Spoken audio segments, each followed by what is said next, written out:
saya udah sebenarnya aku nggak ngerasa itu penangkapan atau penggerebegan atau apapun itu, karena gini loh, posisinya aku kriteria. main. Jadi kita mengenal disebut dengan stroke yang tidak berdarah dengan stroke yang berdarah. Stroke yang tidak berdarah itu biasanya ditandai dengan adanya penyumbatan. Kalau itu terjadi di sini mungkin pikirnya tidak ke situ kali ya, tapi kalau di Korea atau di Kamboja itu ada beberapa paper yang saya itu mas, Ya. dulunya tukang koran. Oh gitu ya. Tukang koran. Ya, saya baca itu Pak. Tuh kan, pernah baca kan? Ya. Jadi kalau saya jadi pangdam, itu udah bersyukur banget. Si anak ini dijadikan sebagai tersangka begitu. Ya, kalau ini kita bicara yang di luar kasus Sebongombo ya. Dikenal dengan nama hujan shower, di mana terdapat batas jelas antara daerah hujan dan tidak hujan yang biasanya terjadi pada fase awal mature stage atau tahap berbahaya dewasa. itu Kang. Jadi mulai artinya terjadinya perlembekan. Nah itu untuk penetrasi akan sulit gitu ya. Dok, saya ini Menurut saya memang tidak mudah, bukan urusan tanah diambil. Kalau misalnya Amerika Serikat sekarang, Rasulullah mengatakan dalam sebuah hadis bahwa berpuasa di 6 hari Syawal itu. Oke, apa kabar Bang Arifki di sini untuk strateginya? Di akhir. Kalau saya sendiri di Game Week 37 ini yang semalam baru mulai, Apa yang saya dirasakan udah Kopernita? Sebenarnya aku nggak ngerasa itu penangkapan atau penggerebegan atau apapun itu, karena gini loh, posisinya aku kriteria. main. Jadi kita mengenal disebut dengan stroke yang tidak berdarah dengan stroke yang berdarah. Stroke yang tidak berdarah itu biasanya ditandai dengan adanya penyumbatan. kalau itu terjadi di sini mungkin pikirnya tidak ke situ kali ya, tapi kalau di Korea atau di Kamboja itu ada beberapa paper yang Saya itu mas, Ya. dulunya tukang koran. Oh gitu ya. Tukang koran. Ya, saya baca itu Pak. Tuh kan, pernah baca kan? Ya. Jadi kalau saya jadi pangdam, itu udah bersyukur banget. Si anak ini dijadikan sebagai tersangka begitu. Ya, kalau ini kita bicara yang di luar kasus Sebongombo ya. Dikenal dengan nama hujan shower, di mana terdapat batas jelas antara daerah hujan dan tidak hujan yang biasanya terjadi pada fase awal mature stage atau tahap Berbahaya dewasa. itu Kang. Jadi mulai artinya terjadinya perlembekan. Nah itu untuk penetrasi akan sulit gitu ya. Dok, saya ini menurut saya memang tidak mudah, bukan urusan tanah diambil. Kalau misalnya Amerika Serikat sekarang, Rasulullah mengatakan dalam sebuah hadis bahwa. Terima kasih Anda masih bersama kami di Live Update. Kita beralih ke informasi selanjutnya, Saudara. Satuan Tugas Penanggulangan COVID-19 semakin gencar melakukan patroli dan razia pelanggaran protokol kesehatan seiring perpanjangan PPKM level 3 di Kabupaten Pelalawan, Riau. Kepala Satpol PP dan Damkar Pelalawan, Abu Bakar FE, mengatakan pembatasan yang selama ini dilakukan petugas gabungan dari berbagai instansi tetap dijalankan namun lebih ketat lagi. Seperti pemberlakuan jam malam hingga pukul 9, penyekatan jalan untuk mengurangi mobilitas masyarakat, serta pembatasan operasional pusat kuliner dan tempat wisata. Tim Justisi COVID-19 juga akan meningkatkan intensitas operasi di daerah yang masuk zona merah COVID-19. Razia protokol kesehatan dan masker terhadap pengendara dan pelaku usaha terus berlanjut selama PPKM ini. Bahkan pemeriksaan swab test di tempat juga akan dilakukan. Terkait informasi lebih lengkapnya mengenai hal ini akan disampaikan oleh rekan wartawan kami dari Tribun Pekanbaru. Ada Yohanes Tanjung yang saat ini sudah tersambung bersama kami. Selamat siang, Yohanes. Selamat siang, Firda. Yohanes, bisa diceritakan seperti apa pemberlakuan jam malam dan apa sanksinya bagi pelanggar di sana? Baik, Firda, pemberlakuan jam malam oleh tim Satgas COVID-19 Kabupaten Pelalawan sebenarnya sudah terlaksana sejak 2 bulan yang lalu. Namun, tim kembali memperketat setelah perpanjangan PPKM level 3 yang diterapkan di Kabupaten Pelalawan. Masyarakat dihimbau untuk membatasi semua kegiatannya sampai pukul 21 WIB atau jam 9 malam. Setelah itu petugas akan melakukan operasi justisi, baik itu mendatangi tempat-tempat keramaian, pusat kuliner atau lokasi-lokasi lainnya, termasuk juga melakukan pembatasan di jalan-jalan, penyekatan di jalan-jalan protokol yang sering dilalui masyarakat untuk mengurangi mobilitas masyarakat pada malam hari. Hal ini dilakukan untuk menekan penyebaran COVID-19 yang 1 bulan terakhir ini cukup tinggi di Kabupaten Pelalawan. Demikian, Firda. Yohanes, selain aturan jam malam, apa bentuk pembatasan lain bagi masyarakat di Pelalawan sendiri? Baik, pembatasan juga dilakukan untuk acara-acara hajatan seperti pesta ataupun sejenisnya yang hanya diperbolehkan 20% dari jumlah undangan, termasuk juga di rumah-rumah ibadah maupun di tempat wisata maupun pusat-pusat kuliner. Hal ini dilakukan untuk menekan penyebaran COVID-19 yang saat ini Kabupaten Pelalawan sudah masuk dalam zona merah COVID-19 dan jika dirunut ke tingkat kecamatan ada 4 kecamatan dari 12 yang masuk dalam zona merah. Demikian, Firda. Yohanes, untuk tingkat kepatuhan masyarakat saat ini seperti apa terhadap adanya pemberlakuan pembatasan PPKM ini? Baik, berdasarkan konfirmasi kami terhadap Satgas COVID-19, 2 bulan terakhir ini melalui pembatasan-pembatasan dari seluruh kegiatan, tampak tingkat kepedulian masyarakat sudah semakin meningkat untuk menerapkan protokol kesehatan, termasuk menggunakan masker saat beraktivitas di luar ruangan. Hal ini terlihat dari intensitas atau jumlah masyarakat yang terjaring dalam razia masker setiap hari semakin menurun. Selain itu, angka COVID-19 juga semakin menurun dari masyarakat yang ditemukan di swab di tempat. Hanya saja tingkat masyarakat pasien pada pasien rumah sakit juga semakin meningkat. Demikian, Firda. Yohanes, mungkin bisa dijelaskan secara detail terkait kondisi terkini kasus COVID-19 di Pelalawan seperti apa saat ini? Baik, Firda, saat ini kondisi COVID-19 di Kabupaten Pelalawan sebenarnya semakin meningkat karena ada terjadi penambahan setiap hari kasus-kasus yang jumlahnya cukup signifikan antara 20 sampai 40 pasien per hari. Namun hal ini mempengaruhi kasus aktif di Kabupaten Pelalawan saat ini mencapai 390 lebih dengan pembagian isolasi mandiri 164 pasien dan isolasi di rumah sakit 230. Demikian juga dengan tingkat kematian yang setiap hari bertambah yang akumulasinya saat ini berjumlah 156 pasien. Demikian, Firda. Baik, terima kasih wartawan Tribun Pekanbaru Yohanes Tanjung atas laporan Anda. Selamat bertugas kembali. Kita beralih ke informasi selanjutnya, Saudara. Pemerintah daerah akan mengubah strategi vaksinasi untuk mengejar target 50% pada Agustus 2021 yang telah ditetapkan oleh Gubernur Papua Barat. Langkah tersebut diambil mengingat hingga kini capaian vaksinasi dosis 1, tahap pertama, kedua, dan ketiga di Papua Barat kurang dari 25%. Sementara dosis 2 untuk Provinsi Papua Barat baru mencapai 11,3%. Hal itu disampaikan pengelola imunisasi dan vaksin Provinsi Papua Barat, Hendrik Amarisan. Tim dari provinsi nantinya akan diterjunkan untuk melakukan percepatan vaksinasi bersama kabupaten dan juga kota. Dengan demikian, instruksi yang dibuat oleh Gubernur Papua Barat segera terrealisasi dan bisa mencapai 50%. Terkait informasi lebih lengkapnya mengenai hal ini akan disampaikan oleh rekan wartawan kami dari Tribun Papua, ada Safwan Ashari Raharusun yang saat ini sudah tersambung bersama kami. Selamat siang, Safwan. Selamat siang, Firda. Safwan, bisa dijelaskan bagaimana capaian vaksinasi di Papua Barat saat ini? Iya, Firda dan juga Tribuners dimanapun Anda berada. Berdasarkan informasi yang saya peroleh untuk capaian vaksinasi mulai dari tahap 1 dosis 1 tahap 1 sampai tahap 3 untuk dosis 1 Papua Barat hingga saat ini masih mencapai vaksinasi yang sudah terrealisasikan hanya baru 22,1%. Sementara untuk tahap 2 untuk dosis 1 untuk tahap 2 Papua Barat hingga saat ini masih jauh di atas target Provinsi Papua Barat, yaitu masih di 11,3%.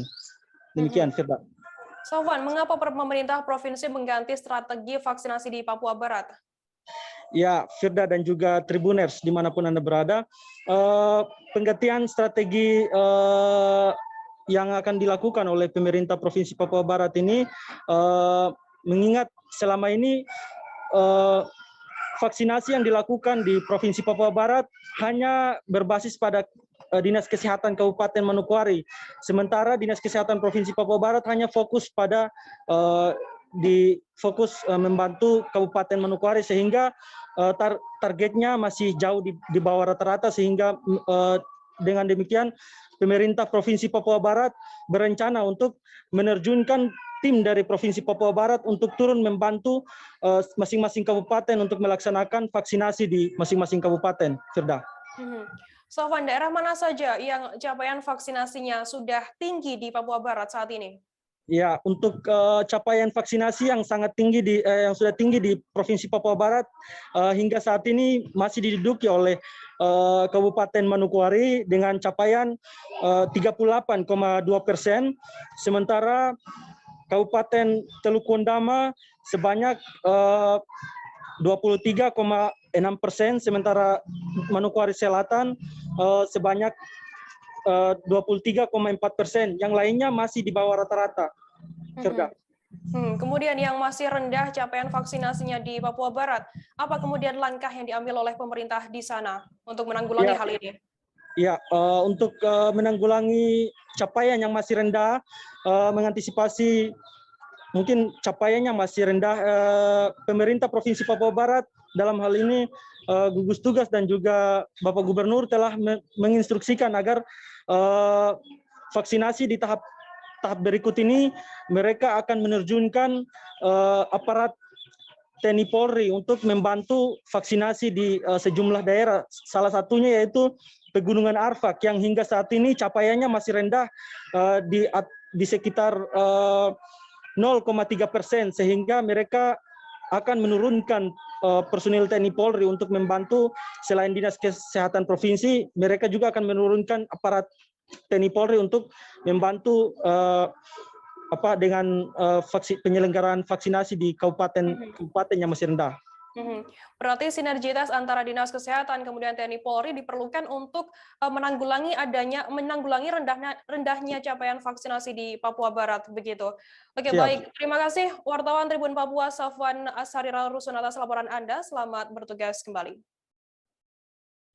Kita beralih ke informasi selanjutnya, Saudara. Sekolah Menengah Atas Negeri 1 Kendari merupakan sekolah pertama di Sulawesi Tenggara yang melakukan vaksinasi kepada siswanya. Dengan jumlah total target siswa yang divaksin, saat ini sebanyak 465 siswa dari 1.200 siswa yang ada.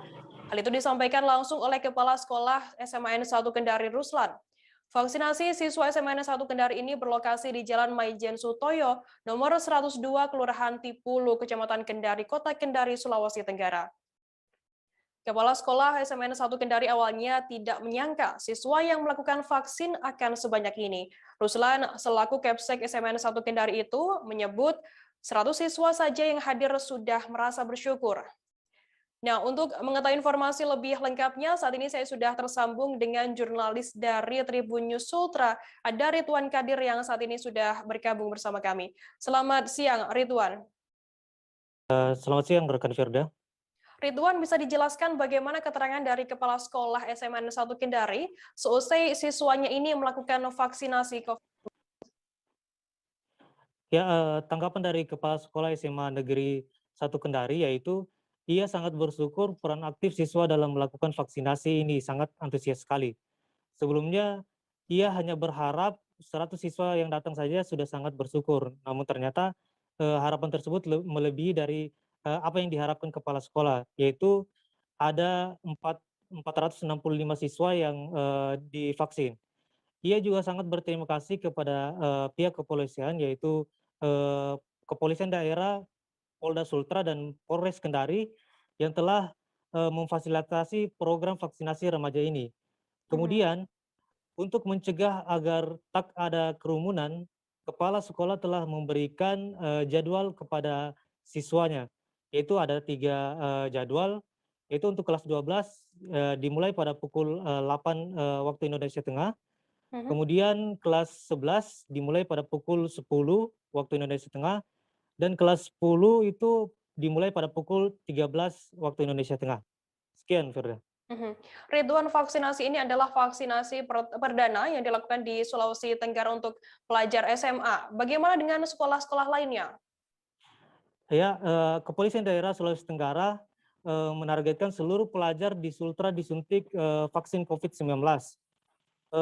Kapolda Sultra Irjen Pol Yan Sultra Indrajaya mengatakan kedepannya vaksin pelajar juga akan digelar di 16 kabupaten kota lainnya.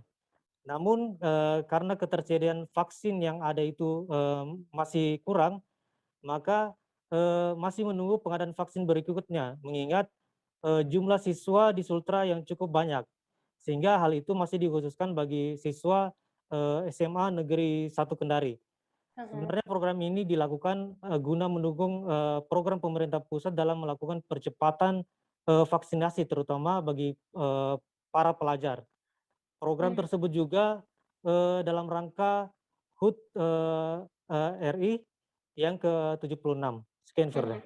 Ridwan, mungkin bisa dijelaskan, tadi saya mendapatkan informasi bahwa ada seorang siswa yang sempat pingsan seusai mendapatkan vaksinasi. Bisa dijelaskan terkait hal tersebut?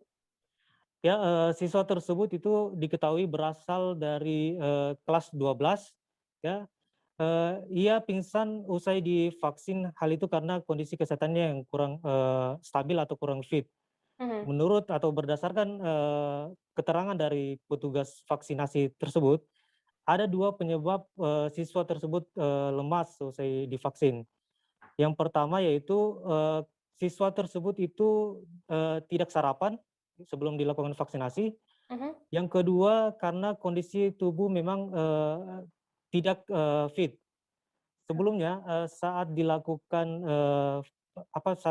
pemeriksaan, kondisi dari siswa tersebut itu tak ada keluhan sama sekali, ya. Namun beberapa menit usai dilakukan vaksinasi, siswa tersebut langsung lemas dan terbaring. Setelah dilihat kondisinya mulai normal, petugas menyuruh siswa tersebut untuk beristirahat hingga sampai sore hari. Dan pada sore hari itu siswa tersebut tidak ada lagi keluhan dan diperbolehkan untuk balik ke rumahnya. Sekian, Firda. Oke, baik. Terima kasih wartawan Tribun News Sultra Ridwan Kadir atas laporan Anda. Selamat bertugas kembali. Kita beralih ke informasi selanjutnya, Saudara. Tingginya lonjakan angka positif COVID-19 membuat Kota Pematang Siantar wajib menjalankan instruksi Mendagri untuk melaksanakan PPKM level 4. Naiknya level status PPKM di Pematang Siantar menjadi level 4 membuat pihak Polres memberlakukan penyekatan. Jalan yang disekat yakni di Jalan Ahmad Yani, Simpang Rambu Merah, Jalan Asahan, dan Jalan Prapat Simpang 2. Penyekatan akan dilakukan sepanjang penanganan PPKM level 4, yakni hingga 23 Agustus mendatang. Ada sejumlah syarat yang harus dipenuhi pengendara yang hendak masuk ke Pematang Siantar. Pelaksanaan PPKM level 4 juga dipantau langsung oleh Kapolda Sumut, Irjen Pol Pancaputra Simanjuntak. Jenderal Bintang 2 ini memantau langkah penanganan COVID-19 di beberapa tempat di Siantar. Terkait informasi lebih lengkapnya mengenai hal ini akan disampaikan secara langsung oleh reporter kami dari Tribun Medan, ada Alija yang sudah tersambung bersama kami. Selamat siang, Alija. Ya, selamat siang, Firda. Alija, sejauh ini seperti apa pelaksanaan PPKM level 4 di Kota Pematang Siantar? Jadi, Firda dan teman Tribun sekalian, angka COVID di Pematang Siantar makin hari makin meningkat, dan untuk data hari ini saja, jumlah terkonfirmasi yang dirawat itu mencapai 1.257.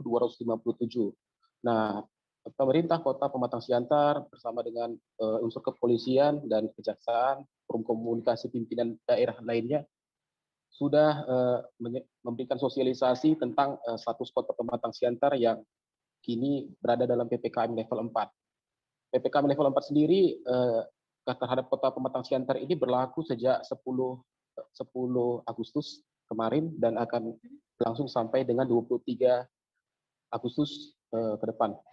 Beberapa hal yang dilakukan Satgas Covid Pematang Siantar diantaranya sosialisasi ke beberapa tempat-tempat esensial dan non-esensial, kemudian vaksinasi massal, dan melakukan penyekatan di beberapa ruas jalan. Kembali, Firda. Alija, terkait penyekatan jalan yang ada di Pematang Siantar, bagaimana aturan untuk pengendara yang masuk ke Kota Pematang Siantar sendiri? Jadi, Polres Pematang Siantar yang tergabung dalam Satgas Covid Pematang Siantar menyekat 3 ruas jalan. Yang pertama di Jalan Medan, ini untuk mengantisipasi kendaraan yang datang dari arah Medan, Tebing Tinggi, Sedang Bedagai, dan sekitarnya. Kemudian Jalan Asahan itu untuk mengantisipasi kendaraan yang datang dari arah Batubara, Asahan, dan sekitarnya, dan arah Perapat untuk kendaraan yang datang dari Toba. Jadi penyekatan ini dilakukan untuk upaya testing, tracing, dan treatment kepada pengendara. Jadi dalam pos penyekatan nanti Polres Pematang Siantar itu bersama dengan Dinas Perhubungan, Satpol PP menyediakan alat rapid untuk mengecek. Jadi untuk pengendara yang masuk ke Pematang Siantar itu harus bisa menunjukkan KTP-nya sebagai warga Pematang Siantar, menunjukkan surat tanda dia telah bekerja di Pematang Siantar, dan terakhir menunjukkan vaksin. Jadi demikian untuk tahapan sementara, sosialisasi masih dilakukan, dan mungkin ke depannya bisa diberikan sanksi bergantung dengan perda. Gitu. Alija, terkait Kapolda tadi juga meninjau ke Kota Pematang Siantar terkait adanya penyekatan ini. Seperti apa hasil kunjungannya? Jadi Kapolda mengunjungi rumah isolasi terpadu, rumah singgah, dan pos penyekatan, serta vaksinasi massal di Rumah Sakit Jasamen Saragi Pematang Siantar. Kapolda sendiri merasa cukup bersemangat mengingat para pasien yang dikunjungi, disapa dari jauh itu merasa semangat untuk sembuh dari COVID. Kapolda juga mendorong vaksinasi massal di Pematang Siantar dilakukan secara menyeluruh sehingga bisa menangani COVID secara komprehensif dan merata. Gitu. Kemudian Kapolda sendiri sebenarnya sudah mengirimkan 100 personel kepolisian dari 3 direktorat Polda Sumut untuk membantu Satgas COVID Pematang Siantar melaksanakan penyuluhan protokol kesehatan dan tracing COVID. Kapolda juga dalam percakapannya dengan wali kota mengatakan kapanpun Pematang Siantar membutuhkan relawan lainnya, Kapolda siap membantu mengerahkan personel kembali. Kapolda juga meminta untuk ke 100 personel yang ditugaskan dalam tracing dan penyuluhan melaksanakan secara menyeluruh merata ke seluruh lapisan masyarakat sehingga angka COVID bisa diatasi. Demikian, sudah. Oke, Tribuners, tadi Alija, rekan jurnalis kami juga sempat melakukan wawancara dengan Kapolda Sumut, Irjen Pol Panca Putra Simanjuntak. Berikut wawancara lengkapnya untuk Anda. Ya, saya hari ini, siang ini, bersama Bapak Kasdam 1 Bukit Barisan, datang ke Kota Siantar ini untuk melihat pelaksanaan PPKM level 4 yang sudah berdasarkan instruksi Menteri Dalam Negeri, kemarin sudah harusnya dimulai. Ya, kita cukup prihatin dengan ketentuan ini, tapi kita tidak boleh kalah. Kita harus semangat untuk mengatasi permasalahan penyebaran pandemi COVID khususnya di Kota Siantar. Masjid Wapawe merupakan masjid tertua di Maluku. Masjid tersebut diketahui dibangun pada tahun 1414 silam. Masjid yang sudah berdiri selama 7 abad tersebut dulunya dibangun oleh salah satu orang terkaya pada masa itu, Perdana Jamilo. Meski dengan beratapkan daun rumbia dan dinding-dinding bangunan masjid hanya dibuat dengan bahan pelepas sagu, masjid tersebut masih kokoh berdiri hingga saat ini. Ada cerita unik yang beredar mengenai masjid ini. Dikabarkan masjid ini berpindah secara gaib dari atas gunung ke permukiman warga pada tahun 1664 silam. Terkait informasi lebih lengkapnya mengenai hal ini akan disampaikan oleh rekan jurnalis kami dari Tribun Ambon, ada Ridwan Tuasamu yang saat ini sudah bergabung bersama kami. Selamat siang Ridwan. Selamat siang Firda. Ridwan, bisa dijelaskan mungkin kapan dan di mana masjid tersebut didirikan? Iya, baik Firda dan Tribuners. Masjid Tua Wapawe yang terletak di Desa Kaitetu ini berdiri pada tahun 1414 ya, tepatnya di salah satu gunung yang bernama Gunung Wawane. Masjid ini didirikan oleh salah satu orang terkaya pada masa itu, yaitu Perdana Jamilo, sebagai tempat peribadatan oleh umat Muslim pada masa penjajahan kala itu, Firda.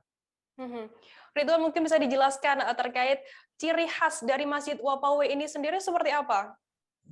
Baik, ya, masjid ini seperti bangunan tua pada dulu kala ya, di mana masjid dibangun dengan daun-daunan, termasuk atapnya yang hanya memakai daun rumbia, sedangkan dinding-dinding dari Masjid Tua Wapawe ini dibangun dengan menggunakan pelepah sagu ya. Sementara itu konon katanya nih Tribuners, Masjid Wapawe ini dibangun tanpa menggunakan paku sama sekali nih. Namun dia tetap bisa kokoh hingga saat ini nih, Firda. Ridwan, mungkin bisa dijelaskan ke Tribuners dan ke kami, bagaimana untuk sejarah masjid yang sudah berumur 7 abad ini? Ya baik ya, untuk sejarahnya sendiri, masjid ini seperti yang saya tadi bilang, dibangun pada masa penjajahan di mana Perdana Jamilus sebagai orang terkaya di desa itu pada saat itu mencoba membuat satu buah bangunan untuk tempat peribadatan bagi umat muslim pada kala itu, dibantu oleh para tokoh-tokoh agama yang ada di desa itu pada saat itu. Namun masjid tersebut sempat berpindah tempat. Sebelum berpindah secara gaib, pernah dipindahkan lebih dulu oleh salah satu yang bernama Imam Rijali ya pada tahun 1614, dipindahkan hanya tidak terlalu jauh dari posisi awalnya, yaitu pada masih di atas gunung begitu sendiri, Firda. Terkait ada informasi mengenai cerita unik mengenai hal ini, mengenai masjid ini yang katanya dibangun di gunung dan turun secara gaib ke pesisir. Bagaimana informasi lengkapnya, Ridwan?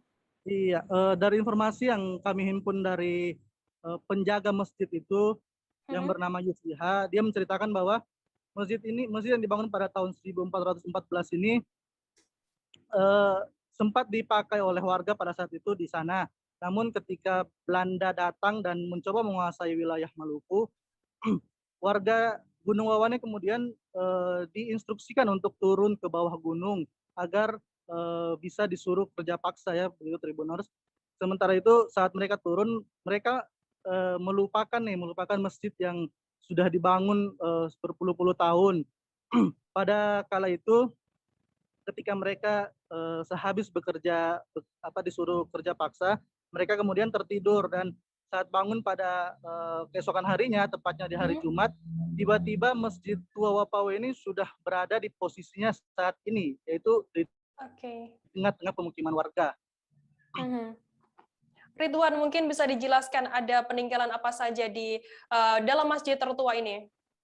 Ya, untuk peninggalan sejarah yang terdapat dalam masjid ini, dari pantauan Tribun Ambon, di dalamnya masih ada mimbar dan beberapa tongkat yang katanya dibuat langsung dari Arab ya, dan kemudian dibawa ke dalam masjid tersebut. Kemudian ada beberapa mushaf peninggalan sejarah yang tertata rapi di dalam lemari kaca di dalam Masjid Wapawe ini. Sementara itu kami juga mendapati ada sebuah Al-Quran yang ditulis langsung oleh imam pertama Masjid Wapawe yang masih tersimpan rapi di dalam masjid tersebut.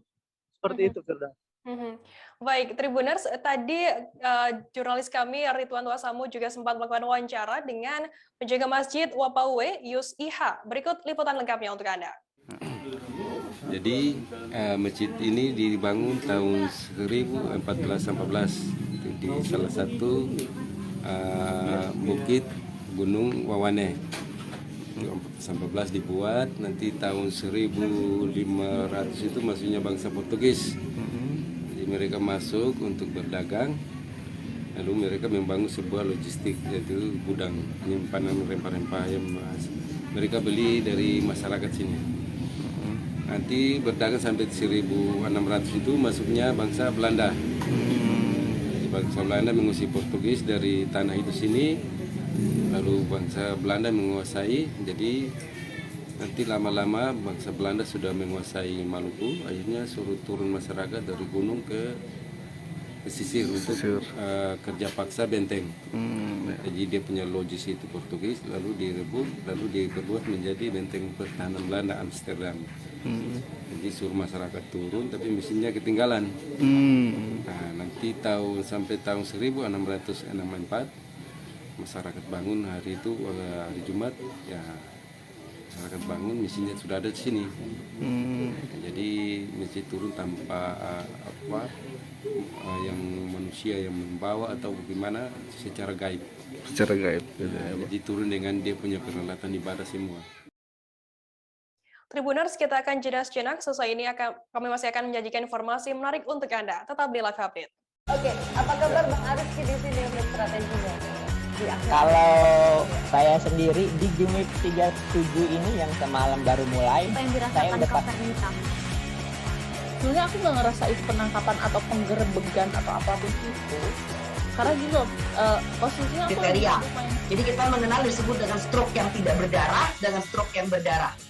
Stroke yang tidak berdarah itu biasanya ditandai dengan adanya penyumbatan. Kalau itu terjadi di sini mungkin pikirnya tidak ke situ kali ya, tapi kalau di Korea atau di Kamboja itu ada beberapa paper yang Saya itu Mas, Ya. dulunya tukang koran. Oh gitu ya. Tukang koran. Ya, saya baca itu Pak. Tuh kan, pernah baca kan? Ya.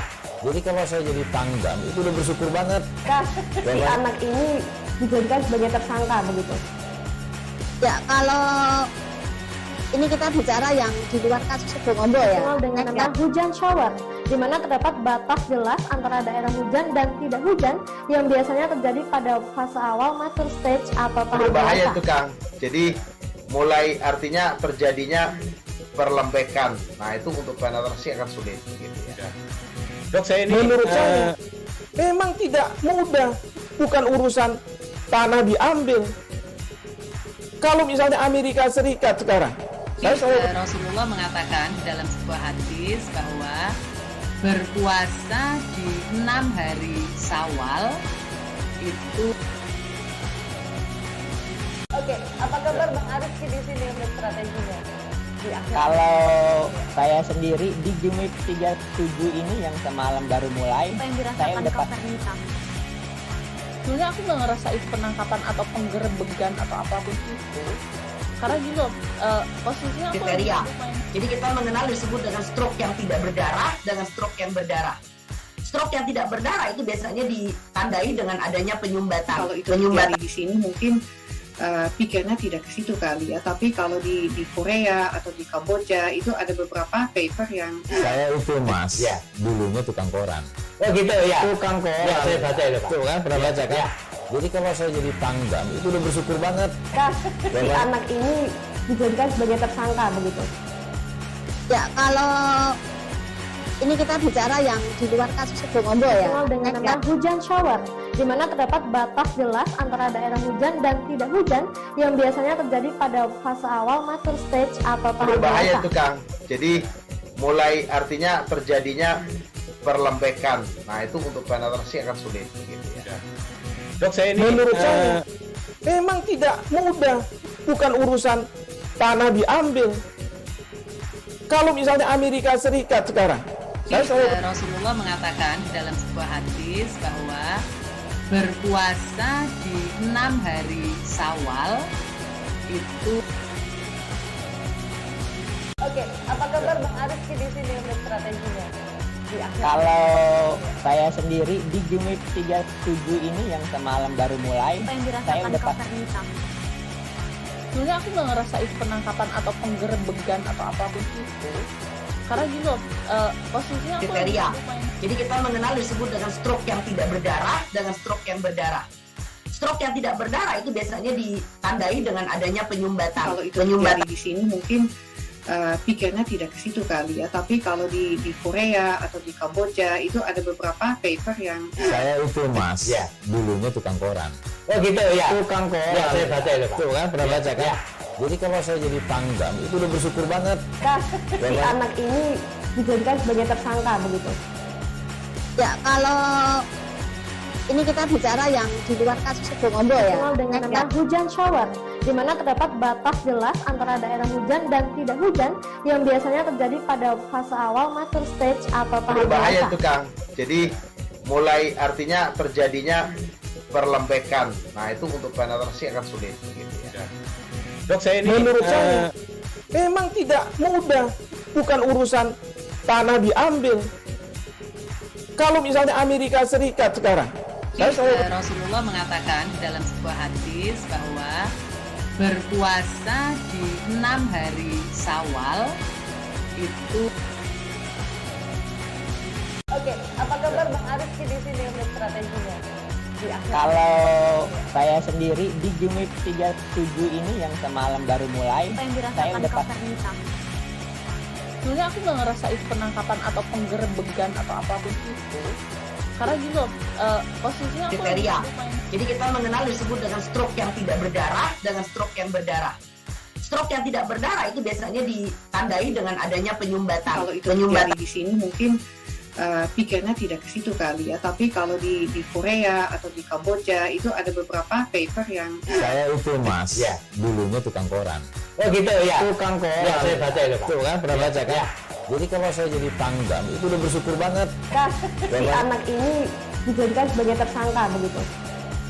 Ya, kalau ini kita bicara yang di luar kasus Sebongombo ya. Dikenal dengan nama hujan shower, di mana terdapat batas jelas antara daerah hujan dan tidak hujan yang biasanya terjadi pada fase awal mature stage atau tahap Berbahaya dewasa. itu Kang. Jadi mulai artinya terjadinya perlembekan. Nah itu untuk penetrasi akan sulit. Gitu ya. Dok, saya ini Menurut saya memang tidak mudah, bukan urusan tanah diambil. Kalau misalnya Amerika Serikat sekarang, Rasulullah mengatakan dalam sebuah hadis bahwa berpuasa di 6 hari Syawal itu.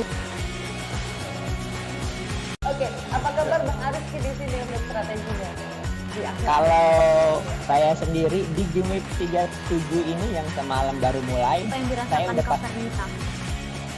Sebenarnya aku nggak ngerasa itu penangkapan atau penggerebegan atau apapun itu, karena gini loh, posisinya aku Kriteria. lumayan. Jadi kita mengenal disebut dengan stroke yang tidak berdarah dengan stroke yang berdarah.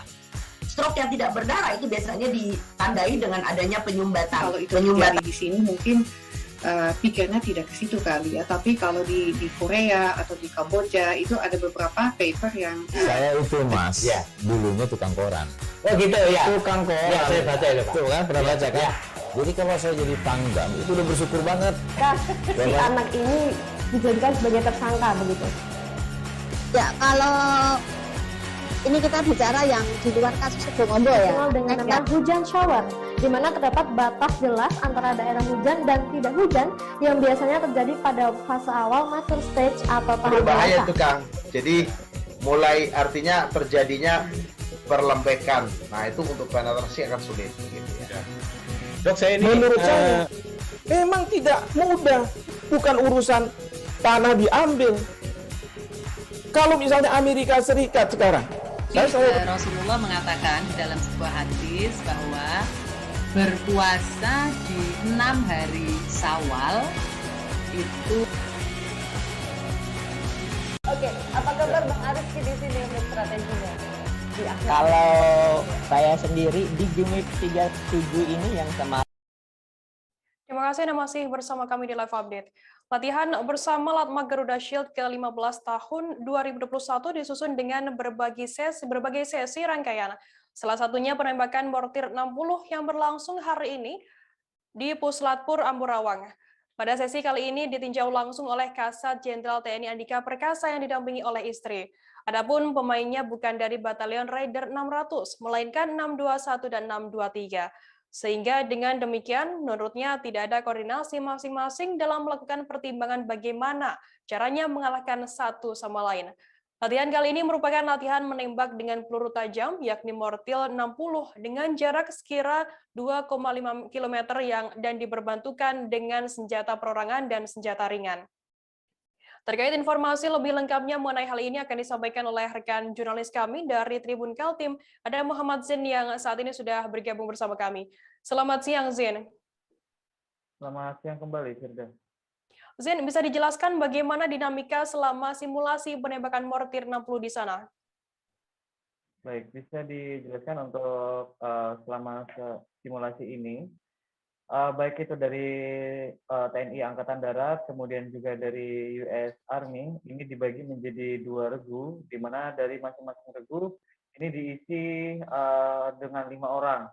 Namun ini tidak dibagi antara TNI Angkatan Darat dengan US Army, melainkan dalam satu regu itu dicampur, baik itu dengan prajurit Indonesia dan prajurit Amerika. Jadi antara simulasinya ini, simulasi penembakan mortir itu bisa dibilang seperti regu campuran seperti itu. Kemudian bagaimana untuk pembagian regunya di sana? Baik, kalau untuk pembagian regunya sendiri kurang lebihnya dibagi menjadi 4 regu seperti itu. Seperti yang sempat diinformasikan tadi bahwa untuk masing-masing regu diisi dengan maksimal sampai dengan 5 orang, di mana nanti dari 5 orang ini berperan ada yang melakukan penembakan mortirnya, kemudian ada juga yang menggunakan senjata ringan untuk melancarkan serangan seperti itu. Zain, mungkin adakah kendala di lapangan saat melakukan simulasi penembakan mortir 60 ini? Baik, kalau untuk kendala yang disampaikan oleh Kasat TNI Jenderal TNI Andika Perkasa, di mana untuk penggunaan mortir yang digunakan oleh masing-masing regu ini berbeda, sehingga bisa dikatakan bahwa penilaian terhadap masing-masing regu ini tidak bisa disamaratakan akibat karena penggunaan senjata yang berbeda seperti itu. Karena memang menurut Jenderal TNI Andika Perkasa, yang dinilai bukanlah dari senjata yang digunakan, melainkan dari kekompakan tim dari regu itu sendiri seperti itu. Baik, Tribuners, tadi jurnalis kami juga sempat melakukan wawancara dengan Kasat Jenderal TNI Andika Perkasa, dan berikut wawancara lengkapnya untuk Anda. Di 3 lokasi latihan, Batu Raja, Makalisung dengan Amburawa, itu kita hadapkan 2 pasukan. Walaupun pasukan lawan ini lebih kecil, yang kita namakan opposing force atau pasukan lawan. Pemerannya bukan dari batalion 600 kalau dari Indonesia, sengaja dari batalion yang berbeda, 621 dengan 623. Sedemikian rupa sehingga memang nggak ada koordinasi. Sengaja masing-masing melakukan pertimbangan bagaimana caranya mengalahkan satu sama lain. Disinilah dinamikanya. Jadi sangat spesial kali ini, termasuk dalam hal bagaimana mereka mengatasi sasaran demi sasaran, obstacle, dan seterusnya. Nah, itu sudah dilakukan. Kemudian hari ini adalah latihan menembak dengan peluru tajam, menggunakan senjata bantuan yang rekan-rekan sendiri juga lihat, mortir 60 dengan jarak kira-kira 2,5 kilo di bendera oranye di sana ya. Kemudian untuk senjata perorangan dan senjata bantuan tapi yang ringan itu juga dilakukan dengan menggunakan peluru tajam di lapangan tembak Batalion 600. Kasus harian COVID-19 Aceh pada Selasa 10 Agustus dan Rabu 11 Agustus tercatat sebagai kasus tertinggi sejak awal pandemi. 2 hari tersebut, Satgas Penanganan COVID-19 Aceh mencatat kasus positif harian di Aceh tembus 700 orang. Jumlah ini merupakan rekor tertinggi selama ini. Juru bicara Satgas Penanganan COVID-19 Aceh, Saifullah Abdul Ghani menjelaskan, sesuai data kasus pada web covid19.acehprof.go.id pada Selasa 10 Agustus, jumlah yang terkonfirmasi positif sebanyak 379 kasus. Sedangkan pada Rabu 11 Agustus, jumlah yang terkonfirmasi positif mencapai 385 orang. Jika ditotal dalam 2 hari tersebut, jumlah yang terkonfirmasi sebanyak 764 orang. Saifullah Abdul Ghani menerangkan peningkatan kasus aktif dalam 2 pekan terakhir tidak terlepas dari tingginya kasus-kasus baru COVID-19 di Aceh dibandingkan dengan jumlah kasus yang sembuh ditambah kasus meninggal dunia di Aceh. Terkait informasi lebih lengkapnya mengenai hal ini akan disampaikan oleh rekan jurnalis kami dari Serambi Indonesia, ada Subur Dhani yang saat ini sudah tersambung bersama kami. Selamat siang, Subur. Halo, Subur. Ya, halo Firda, selamat Subur, siang. bisa dijelaskan apa penyebab tingginya kasus harian COVID-19 di Aceh dalam 2 hari terakhir tersebut? Ya, Firda, saya Subur Dhani, jurnalis Serambi Indonesia melaporkan saat ini dari depan Masjid Raya Baitur Rahman, Kota Banda Aceh. Untuk saat ini kasus harian COVID-19 di Aceh termasuk dalam jumlah yang tinggi pada hari Selasa 10 Agustus dan Rabu 11 Agustus yang lalu, di mana kita mencatat sesuai data website COVID-19 Aceh itu mencapai 700 orang yang terkonfirmasi positif. Subur, apa yang dilakukan kemudian Satgas Penanganan COVID-19 Aceh untuk mengantisipasi meningkatnya jumlah kasus harian ini? Ya, bisa sebelumnya juga ingin kami jelaskan penyebab dari tingginya kasus saat ini. Juru bicara Satgas COVID itu mengatakan bahwa dalam beberapa waktu terakhir pemerintah Aceh gencar melakukan tracing dan tracking kepada pasien COVID-19 sehingga jumlah yang terpapar positif COVID-19 di Aceh untuk beberapa kabupaten kota itu meningkat. Kemudian terkait dengan apa yang dilakukan oleh Satgas COVID, Firda, untuk saat ini jumlah maksud kami untuk saat ini para personil Satgas gencar melakukan patroli hingga malam hari, di mana di Aceh saat ini masih diberlakukan jam malam untuk warung kopi dan rumah makan. Dan para Satgas jika ada keramaian langsung dibubarkan, Firda. Subur, bisa dijelaskan mungkin saat ini kondisi angka COVID-19 di Aceh setelah adanya dua hari yang kondisinya naik tersebut, saat ini seperti apa kondisinya pada hari Kamis dan juga Jumat ini? Ya, kemarin angka COVID sedikit melanda ya, Firda, bisa kita laporkan jika 2 hari sebelumnya angka COVID positif harian itu di atas 300, namun pada hari Kamis kemarin itu tercatat hanya 185. Jumlah ini jauh lebih menurun ketimbang pada hari Selasa dan Rabu, Firda. Dan hingga Kamis kemarin, Satgas mencatat jumlah positif COVID secara akumulatif sejak ditemukannya kasus pada Maret 2020 hingga saat ini mencapai 26.309 orang yang terkonfirmasi positif. Oke, baik. Tribuners, tadi jurnalis kami juga sempat melakukan wawancara dengan juru bicara Satuan Tugas Penanganan COVID-19 Pemerintah Aceh, Syaifullah Abdul Ghani. Berikut liputan lengkapnya untuk Anda. 3 hari terakhir kasus COVID-19 di Aceh agak melonjak. Pada tanggal 11 Agustus 2021 penambahan kasus baru mencapai 385 orang. Kemudian sehari sebelumnya juga penambahan kasus baru COVID-19 di Aceh sebanyak 379 orang.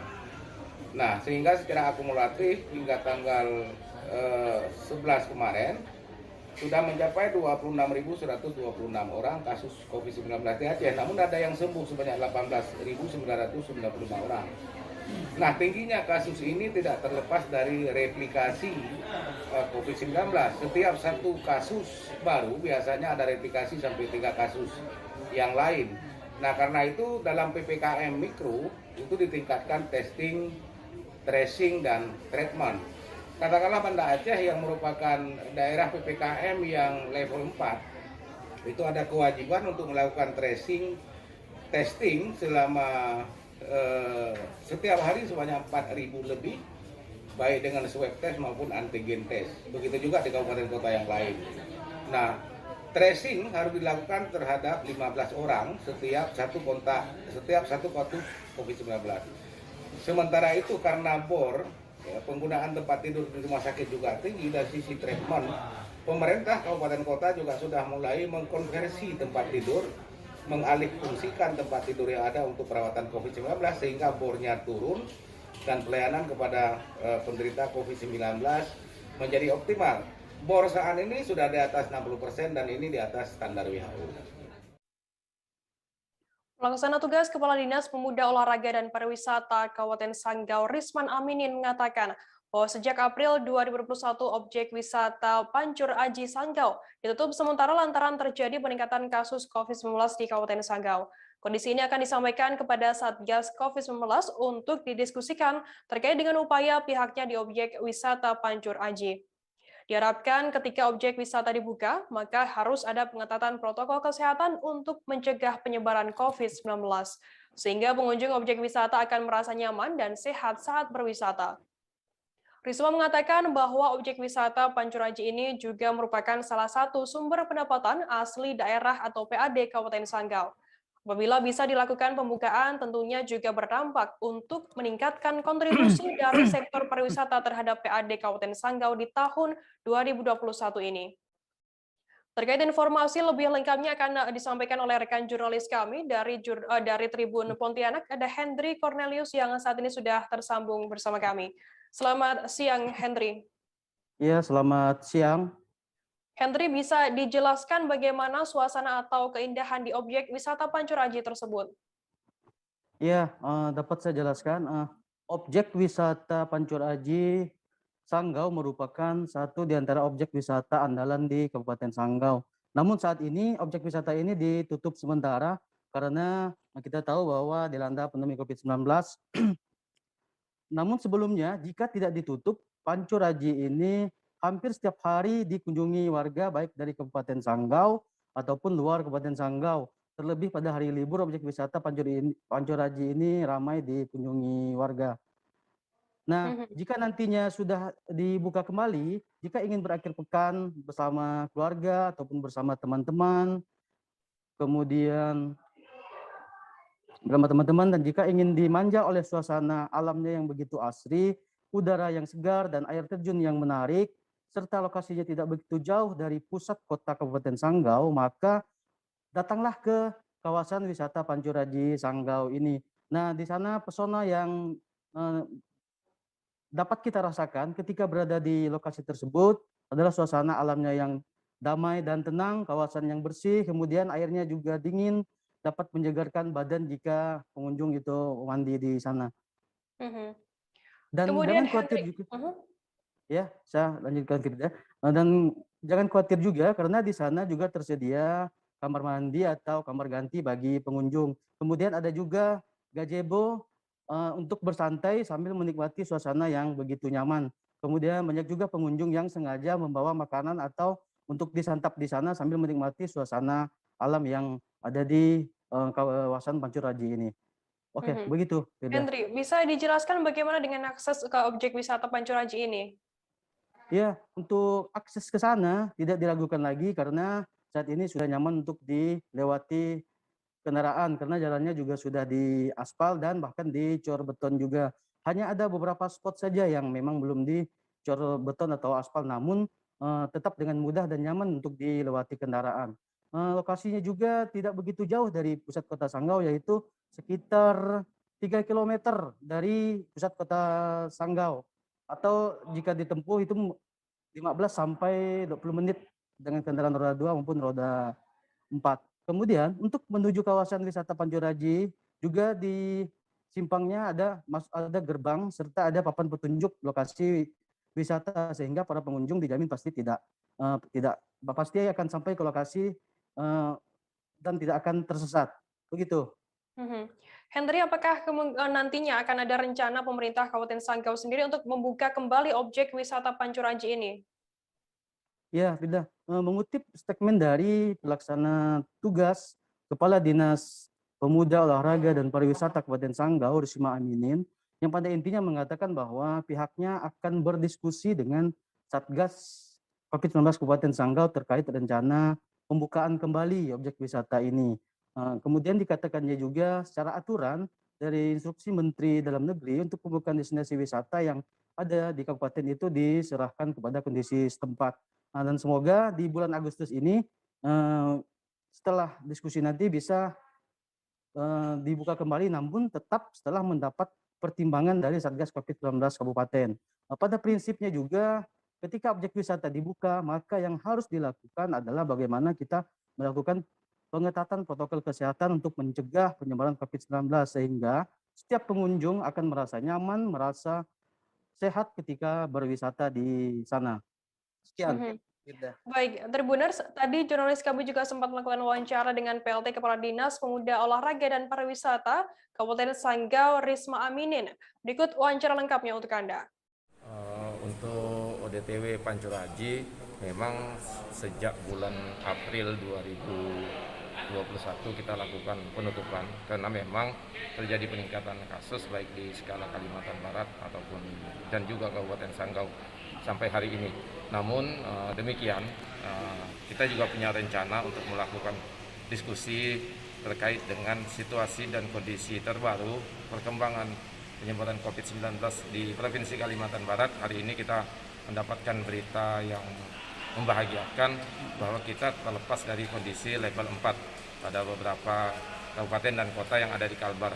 Secara keseluruhan Kalbar masuk ke level 3. Kondisi di Sanggau juga, ini yang ingin kami sampaikan kepada Satgas dan diskusikan terkait dengan upaya kita di Pancuraji. Artinya secara aturan dari instruksi Menteri Dalam Negeri untuk pembukaan destinasi wisata yang ada di kabupaten itu diserahkan kepada kondisi setempat.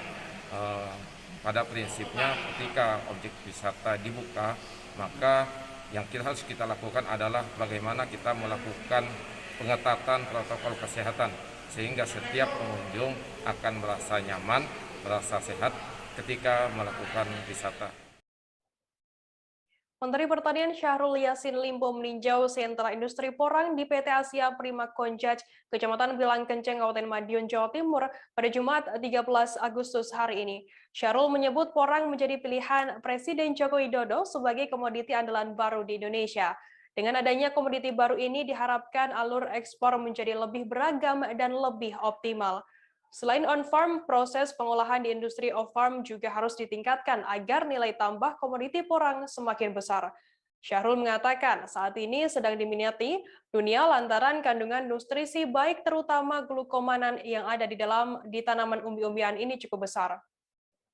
Terkait informasi lebih lengkapnya mengenai hal ini akan disampaikan oleh rekan jurnalis kami dari Tribun Jatim, ada Sofyan Arif Chandra yang saat ini sudah bergabung bersama kami. Selamat siang, Chandra. Halo, selamat siang, Firda. Chandra, bisa dijelaskan bagaimana potensi komoditi porang di Indonesia ini?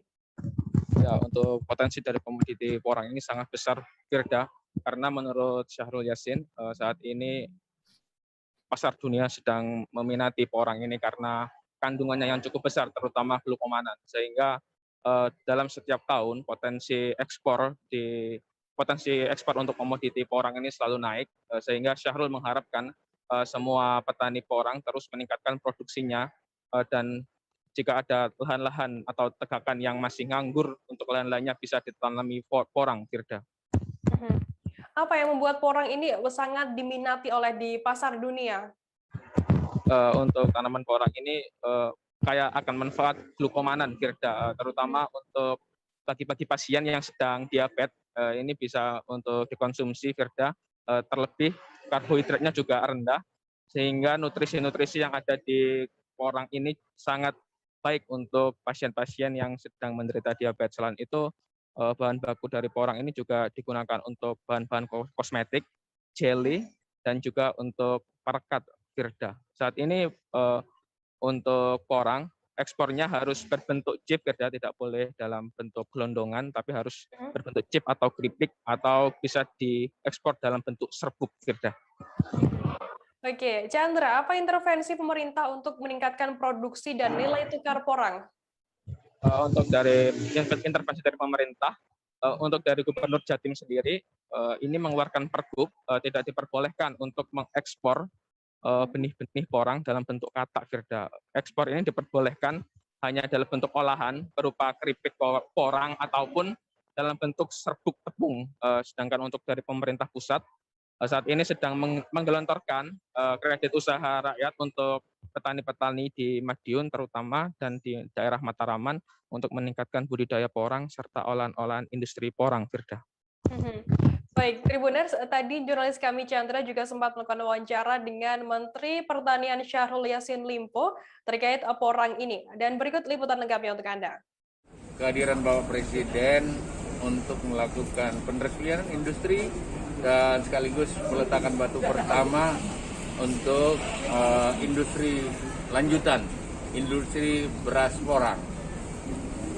Porang menjadi pilihan Bapak Presiden untuk menjadi komoditi andalan baru di Indonesia, khususnya dalam rangka membuat alur ekspor yang lebih beragam dan lebih optimal ke seluruh mancanegara yang ada.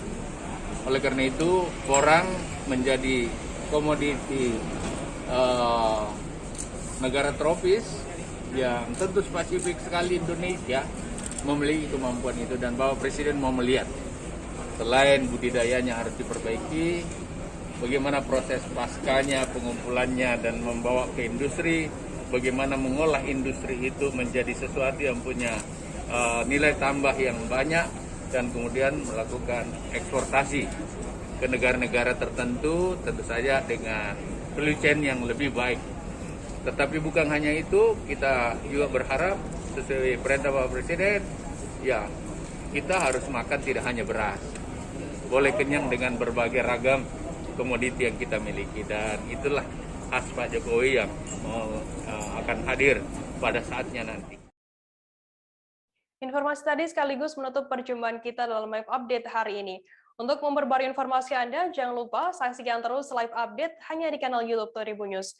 Masih di tengah pandemi Tribuners, kami terus mengingatkan Anda untuk selalu menerapkan protokol kesehatan dimanapun Anda berada. Saya Firdananda beserta kru yang bertugas pamit undur diri. Terima kasih dan sampai jumpa. Jangan lupa like, subscribe, dan share ya!